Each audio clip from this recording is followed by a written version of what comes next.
Well, Miss Nikki Parker woke up to some unexpected drama this morning, honey, in the form of her oldest son, Shalon. Shalon came to TikTok to air his grievances with his mom. Also, to set the record straight about that Club Shay interview. Let's listen. Hi, I am Shalon. I am a stand up comedian, Monique's oldest son. Um, I guess I felt the need to make this video to just provide some context into this false narrative about her praying to the universe in order to reconcile our relationship or whatever the hell it is. I wrote it all down so that way I don't go all over the place and get emotional or anything like that. So I'm gonna talk like I'm reading a script, but it's just gonna help me kind of stay together. But to address the Club Shay interview that she did, where she states that she prays to the universe in regards to reconciling our relationship, as I stated, is odd. My mother and I both know that that is a very false narrative, and I would like to free her of having to continue telling that lie. Faith without work is dead, and neither one of us cares to put forth any effort to reconcile with the other. We are separate, as she put it, because she doesn't care to be my mother any more than I care to be her son. Neither one of us has had the desire to reach out to the other in a very long time, and I don't think that either of us anticipates that feeling ever returning. Speaking with my mother directly, in my experience, will either lead to some odd newfound moment of clarity in regards to how she was as my mother, or she retreats back to daddy to move forward with a conversation. And I'm tired of hearing my mother's truths. Newsflash, I'm not sure if people know, but standing in your truth doesn't make you noble. I'm not sure if people are aware of that. But responding this way, I feel as though it allows me to say my piece uninterrupted. To those wondering, well, why say something now? Call it a form of therapy for me, I suppose. But when her daddy had intentionally stated that they have three sons, but his wife is on the internet talking about the fourth son in a video that has millions of views, that rubbed me the wrong way. But anyway, to inform a child that you are not interested in being a mother at a time when that kid is the only kid that has the potential to lead a child to believe that you are not interested in them specifically. But to take it a step further, you also admit, my mother had also admitted to me that she didn't do the best job that she could do, which would also make one begin to question, all of your past decisions and prior emotional interactions. But to be completely honest and fair, those were things that I was willing to get over. Nobody's perfect, we're all human. But my mother showed a clear lack of humility, compassion, and consideration when taking any level of accountability for those things.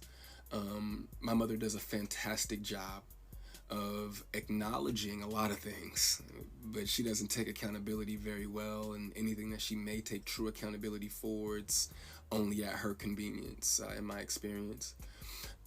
But if I had to guess, though, her interest in being a mother probably started around the time that she married her daddy and had his children. But that interest, obviously seemed one-sided, and as it should have been. By that time, I'm in my late teens, so to some degree, the excuse me, the neglect becomes easier to hide or validate, I guess you could say. There are now two baby boys in the house, that require attention. But still, during that time, however, I still watched her enjoy the love and admiration of total strangers more than my own. To this very day, my mother has never expressed to me when, if ever, she became interested in me as her son. That did lead me down a path of questioning my self-worth and struggling to understand the value of a mother in a child's life. In the interview, she also states that she gave me an apology, but an apology to a son from a mother that consciously showed no interest in him holds no weight. There are still women to this day that my mother will give credit to for being more of a mother to me than she ever could. Her assistant, my cousin, being one of them. Um, every time, though, that my mother would state that she was right here whenever I was ready, that ideology still blows my mind today, that a person could openly admit to being an uninterested, not put my best foot forward type of parent and be so self-centered that they still express to the kid, you have to come to me when you ready. You got to come to me for us to make this right. Okay.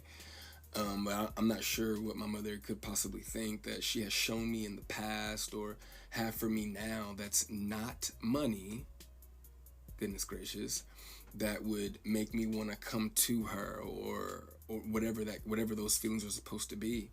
Um, a mother is supposed to be the first woman that a boy falls in love with. I loved my mother very much, but my mother loved things more than she loved me, and she would validate her love for me by giving me things and would proceed to call me ungrateful or inconsiderate if said things did not have the desired effect.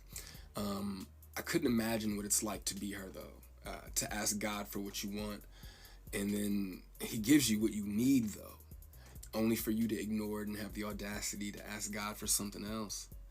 And I'm glad I don't. I'm glad I didn't do that. And when He told you no, you went to the universe instead. By no means, though, do I want to give off any type of an impression that I am a victim of anything. That's not the case. As you can see, I'm smiling from ear to ear. I'm alive. I'm happy. I'm a dad.